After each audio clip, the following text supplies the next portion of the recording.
Hi everyone, നമസ്കാരം. ഇപ്പം നമ്മൾ ഒരുപാട് കാത്തിരിപ്പിനും ആശങ്കകൾക്കുമൊക്കെ ഒടുവിൽ ഇപ്പം നമ്മളുടെ നീറ്റിൻ്റെ റിസൾട്ട് വന്നു അല്ലേ. ഇനിയാണ് നമ്മൾ ഇതുവരെ അനുഭവിച്ച ടെൻഷനേക്കാൾ കൂടുതൽ കുറച്ചും കൂടെ ശ്രദ്ധയോടും കരുതലോടും കൂടിയൊക്കെ നമ്മളുടെ സ്റ്റെപ്പുകൾ നമ്മൾ മുന്നോട്ട് വെക്കേണ്ടത്.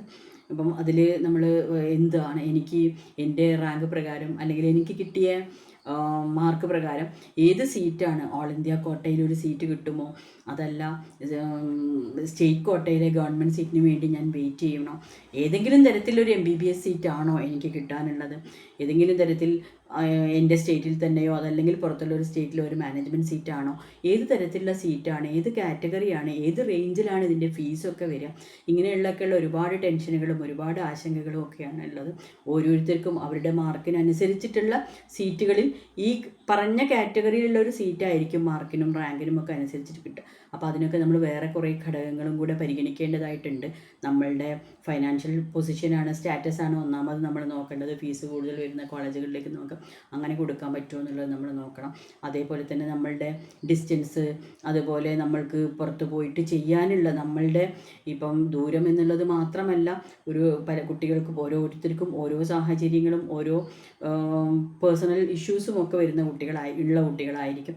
അപ്പോൾ അതൊക്കെ പരിഗണിച്ചുകൊണ്ട് എത്രത്തോളം ദൂരെ പോകാൻ പറ്റും. അപ്പോൾ അതൊക്കെ വരുമ്പോൾ നമ്മൾ ഈ സീറ്റുകളിൽ ഏത് സീറ്റ് എടുക്കണമെന്ന് ഉള്ള ഒരു തീരുമാനം വളരെ ശ്രദ്ധിച്ചിട്ടാണ് എടുക്കേണ്ടത്. ഇപ്പോൾ ഈ വർഷത്തെ ഒരു സ്റ്റാറ്റസ് നമ്മളൊന്ന് അനലൈസ് ചെയ്യുകയാണെങ്കിൽ നമുക്ക് ഓൾ ഇന്ത്യ കോട്ട അലോട്ട്മെൻറ്റുകളും സ്റ്റേറ്റ് അലോട്ട്മെൻറ്റുകളും എന്ന് പറഞ്ഞാൽ ജനറലി ഈ രണ്ട് അലോട്ട്മെൻറ്റുകളാണ്. ഇതിനുള്ളിലാണ് ബാക്കിയുള്ള ഇൻസ്റ്റിറ്റ്യൂഷൻസും കാര്യങ്ങളൊക്കെ വരുന്നത് നമുക്ക്. അപ്പം ഓൾ ഇന്ത്യ കോട്ടയിലെ ഒരു സീറ്റ്, അത് സെൻട്രൽ യൂണിവേഴ്സിറ്റികളിലാവാം, ഓൾ ഇന്ത്യ കോട്ട ഗവൺമെൻറ് കോളേജുകളിലാവാം, അതല്ലെങ്കിൽ എയിംസ് ജിപ്മറും AFMC പോലുള്ള സ്ഥാപനങ്ങളിലാവും. അപ്പോൾ അങ്ങനെയൊക്കെ വരുമ്പോൾ നമുക്കൊരു ഓൾ ഇന്ത്യ കോട്ടയിൽ ഒരു ഗവൺമെൻറ് സ്റ്റേറ്റിൽ ഈ പ്രീമിയർ ഇൻസ്റ്റിറ്റ്യൂഷൻ അല്ലാത്ത ഗവൺമെൻറ് കോളേജുകളിൽ ഒരു സീറ്റ് ആണെങ്കിൽ നമുക്ക് ഈ വർഷത്തെ ഒരു സ്റ്റാറ്റസ് ഡാറ്റ ഞാനൊക്കെ ഒന്ന് അനലൈസ് ചെയ്തപ്പോൾ എനിക്ക് മനസ്സിലാവുന്ന ഒരു 565 റേഞ്ചിൽ വരുന്ന ഒരു അതിന് എബവ് മാർക്ക് കിട്ടിക്കഴിഞ്ഞാൽ നമുക്കൊരു ഗവൺമെൻറ് സീറ്റ് ഏതെങ്കിലും ഒരു സ്റ്റേറ്റിലെ ഒരു ഗവൺമെൻറ് ഫുൾ മെറിറ്റ് സീറ്റ് നമുക്ക് കിട്ടാൻ സാധ്യതയുണ്ട്.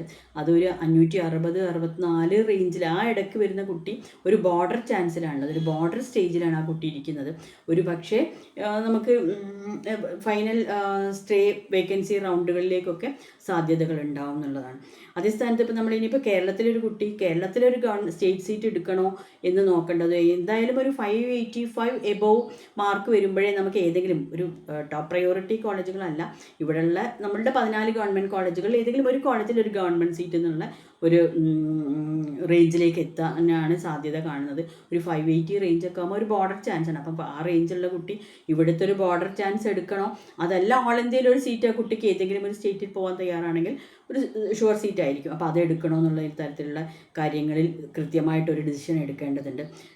സെൽഫ് ഫൈനാൻസിങ് ആണെങ്കിൽ ഇവിടുത്തെ ഒരു സെൽഫ് ഫൈനാൻസിങ് സീറ്റ് കേരളത്തിലെ കുട്ടിക്ക് കേരളത്തിലെ കോളേജുകളിലെ സെൽഫ് ഫൈനാൻസിങ് സീറ്റ് തന്നെ ആയിരിക്കും കുറച്ചുകൂടെ ഫീസ് കുറഞ്ഞ് പഠിക്കാനുള്ള അവസരം ഉള്ളത്.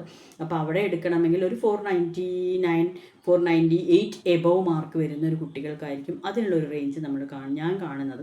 ദെൻ അതുപോലെ തന്നെ BDS ഗവൺമെൻറ് സീറ്റ് ആണെങ്കിൽ ഒരു 536, 535, 536 എബോവ് വരുന്ന ഒരു കുട്ടിക്കായിരിക്കും നമുക്ക് ആകെ 6 ഗവൺമെൻറ് BDS കോളേജുകളാണല്ലോ ഉള്ളത് ഇവിടെ നിലവിൽ. അപ്പോൾ അവിടെ വരുന്ന ഒരു സീറ്റ് കിട്ടാനുള്ള സാധ്യതകളുണ്ടാവും. അപ്പോൾ ഇതിൽ തന്നെ എങ്ങനെയൊക്കെ നമ്മൾ ഓപ്ഷൻ കൊടുക്കണം, ഏതൊക്കെ സീറ്റ് എടുക്കണം, ഇവിടെ തന്നെ നമുക്ക് ഒരുപാട് കൺഫ്യൂഷൻസ് ഒക്കെ വരുന്നുണ്ട്. അപ്പോൾ ഈ കാര്യത്തിലൊക്കെ വളരെ കൃത്യമായിട്ട് ആലോചിച്ച് സയൻറ്റിഫിക്കലി നല്ല രീതിയിലുള്ള പ്രീവിയസ് ഡാറ്റയും ഈ വർഷത്തെ ഡാറ്റയും നമ്മളുടെ ബാക്കിയുള്ള സാഹചര്യങ്ങളും ഒക്കെ പരിഗണിച്ചുകൊണ്ട് നിങ്ങളൊരു ഡിസിഷനിലെത്തണം. അത് ഒറ്റയ്ക്ക് എടുക്കുന്നതിനേക്കാൾ വളരെ നല്ലതായിരിക്കും നല്ലൊരു കരിയർ എക്സ്പേർട്ടിൻ്റെ അടുത്ത് ഇരുന്നു കൊണ്ട് നിങ്ങൾ ഡിസിഷൻ എടുത്തതിന് സ്ട്രാറ്റജി ഉണ്ടാക്കിയതിന് ശേഷം നമുക്ക് ഓപ്ഷൻസ് രജിസ്റ്റർ ചെയ്യാനുള്ളൊക്കെ സൗകര്യങ്ങളൊക്കെ ഉണ്ടാകും.